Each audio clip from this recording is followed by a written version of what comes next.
మొంతా తుఫాన్ను సమర్థవంతంగా ఎదుర్కొన్నాం. ఇప్పుడు తుఫాన్ అనంతరం తీసుకోవాల్సిన చర్యలు అత్యంత కీలకమైనవని డిప్యూటీ సీఎం పవన్ కళ్యాణ్ అధికారులకు సూచించారు. ముఖ్యంగా ఈ సమయంలో పంచాయతీరాజ్, గ్రామీణ అభివృద్ధి, గ్రామీణ మంచినీటి సరఫరా శాఖలో ఉన్న అధికారులు యుద్ధ ప్రాతిపదికగా పనిచేయాలని అధికారులకు పవన్ కళ్యాణ్ సూచించారు. పటిష్టమైన ప్రణాళిక, సమన్వయంతో పనిచేయాలని, తుఫాన్ భారీ వర్షాలు తగ్గిన తర్వాత గ్రామాల్లో పారిశుద్ధ్య సమస్య, మంచినీటి సమస్య ఎదురయ్యే అవకాశం ఉందని, ఎక్కడ ఎటువంటి సమస్యలు ఎదురైనా కూడా వాటిని సమర్థవంతంగా పరిష్కరించాల్సిన బాధ్యత మనందరిపై ఉందని పవన్ కళ్యాణ్ అధికారులకు సూచించారు.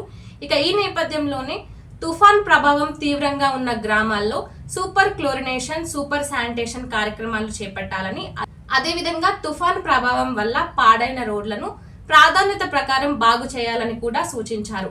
తుఫాన్ అనంతరం తీసుకోవాల్సిన చర్యలపై డిప్యూటీ సీఎం పవన్ కళ్యాణ్ ఉన్నతాధికారులతో, ఇంజనీరింగ్ అధికారులతో మంగళగిరి క్యాంప్ ఆఫీస్ నుండి వీడియో కాన్ఫరెన్స్ లో పాల్గొన్నారు. ఇక ఈ వీడియో కాన్ఫరెన్స్ లో తుఫాన్ అనంతరం తీసుకోవాల్సిన చర్యలపై ముఖ్యంగా చర్చించారు. అదేవిధంగా ప్రస్తుత పరిస్థితులను బట్టి ఎక్కడైతే ముఖ్య చర్యలు తీసుకోవాలో అక్కడ ఆ చర్యలు ఖచ్చితంగా తీసుకోవాలని అధికారులకు సూచించారు.